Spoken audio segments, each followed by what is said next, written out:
안녕하세요. 김태훈의 현명한 투자자 방송 시작하겠습니다. 오늘은 현대차에 대해서 좀 말씀을 드리겠는데요. 최근 들어서 현대차가 기아와 함께 주가가 아주 가파르게 오르고 있습니다. 이런 현상은 지난번에 발표한 1분기 실적이 양호하게 나온 것도 그 이유가 될 수 있지만, 또 한편으로는 이 현대차가 갖고 있는 다양한 호재성 재료, 즉 새로운 기회들에 대한 이 투자자들의 재평가가 이루어지고 있었다는 것이죠. 그 1분기 실적에서 특히 그 주의해서 볼 점은 전반적으로 세계 국내 경기 침체와 글로벌 경기 침체를 1분기에 받고 있다는 사실이고, 이러한 결과로 전년 동기 대비해서 실적들이 전반적으로 약간 부진했다는 것이죠. 하지만 그에 비해서 이 현대차가 갖고 있는 강점들은 그대로 보존이 되고 있다는 걸 확인할 수 있습니다. 특히나 미국 지역이나 그 SUV 차량의 인기가 지속되고 있는 점은 그나마도 긍정적인 부분이죠.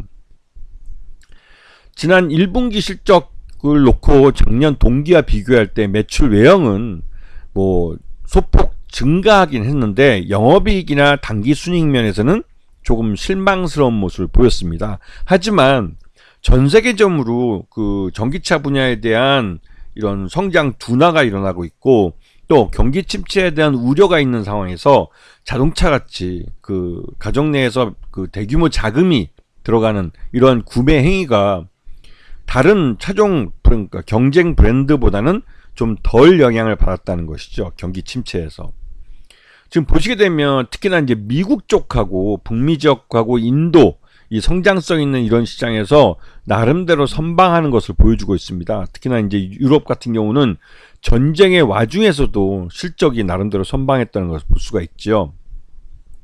그리고 이 차량별로 볼 때 미국 북미 지역에서 SUV가 여전히 인기를 유지하고 있고, 이 부분이 SUV가 마진이 많이 남는 차종으로서 나름대로 선방하고 있다는 걸 볼 수 있습니다. 그리고 전기차 분야에서는 전반적으로 이런 전기차 시장의 성장세가 둔화되는 영향을 받은 것을 숫자로 확인할 수 있지만, 충분히 현대차는 나름대로 이 부분에서 선방하고 있는 것을 확인할 수가 있습니다. 그리고 최근 들어서 현대차의 주가가 얼마 전부터 급격하게 이제 급등하기 시작했는데, 이 부분은 현대차가 100% 지분을 갖고 있는 이 인도 법인을 별도로, 그러니까 쪼개기 상장을 한다고 나쁘게 볼 수도 있지만, 또 한편으로 이 인도 법인을 인도 자본시장에 상장을 시켜서 여기서 30억 달러, 즉 한 4조 원 정도의 자금을 유입시킬 수 있다는 것이죠. 이렇게 되면 이 인도 법인은 인도라는 시장 자체가 굉장히 성장성이 좋은, 그 중국을 대신할 수 있는 그런 성장성이 좋은 시장으로 평가되고 있기 때문에, 현대차가 중국의 사드 보복 이후로 중국 시장을 완전히 이제 잃어버리게 된 판국인데, 이를 대체할 수 있는 인도라는 대륙이죠. 이 시장을 새롭게 이제 그 인식하고 여기서 새로운 기회를 모색할 수 있다는 건 현대차의 성장성에 대해서 굉장히 긍정적으로 볼 수 있는 것이죠. 여기다가 이 정의선 회장은 이 자동차뿐만 아니라 로보틱스나 UAM, 또 자율주행 같은, 또 이 수소사회 같은, 수소경제 같은 새로운 분야에 대해서 또 새로운 시장을 좀 꿈꿀 수 있는 그런 기반을 만들 수 있다는 것이죠. 이게 현대차가 전 세계적으로 시장을 나름대로 선방을 하면서 북미 지역이나 인도나 유럽 시장에서 선전을 하면서 여기서 벌어들인 돈을 갖고 이러한 신규 사업들을 해갈 수 있는 원동력이 되는 것이죠. 그래서 지금 현재 최대주 특수관계인 포함해서 오너일가 쪽에서 한 29.98%를 갖고 있는데요. 근데 이 지분 중에 특히나 이제 정몽구 회장의 지분이, 이 부분이 상속 문제랑 걸려 있어서 현대차의 지배구조 개편과 또 연결될 수 있는 문제입니다. 그래서 엊그저께 정몽구 회장의 건강 문제가 이슈가 됐을 때 현대모비스라는 현대차 그룹의 실질적인 지주회사 역할을 하는 현대모비스 주가가 급등하는 것을 볼 수 있습니다. 그리고 정의선 회장이 개인적으로 지분을 많이 갖고 있는 현대글로비스 또한 주가가 급등하는 걸 볼 수가 있죠.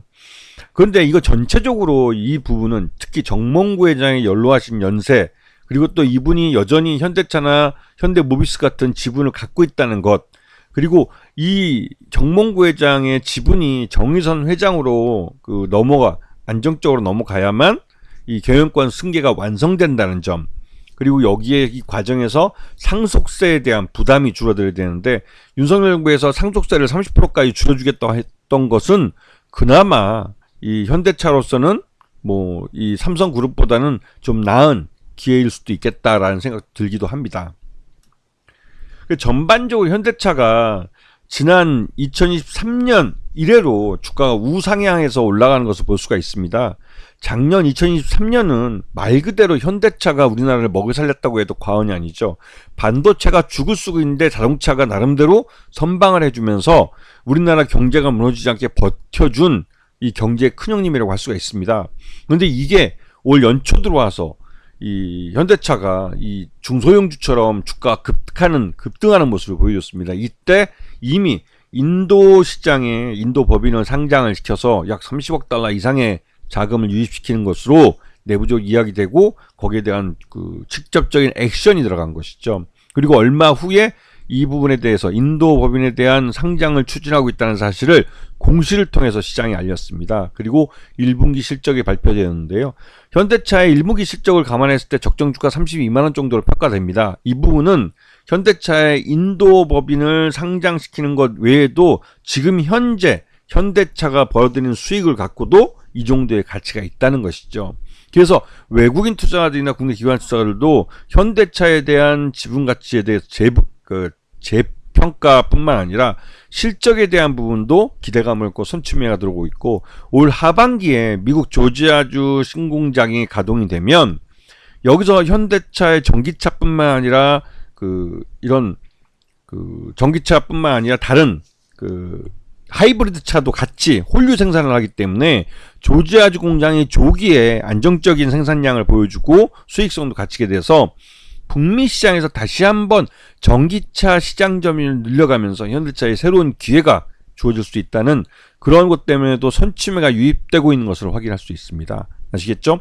이런 면에서 현대차 같은 종목도, 이 큰 종목도 다시 한번 재평가를 받을 수 있는 기회가 되는 것이죠. 아시겠죠? 자, 오늘 방송 여기서 마치겠습니다. 감사합니다.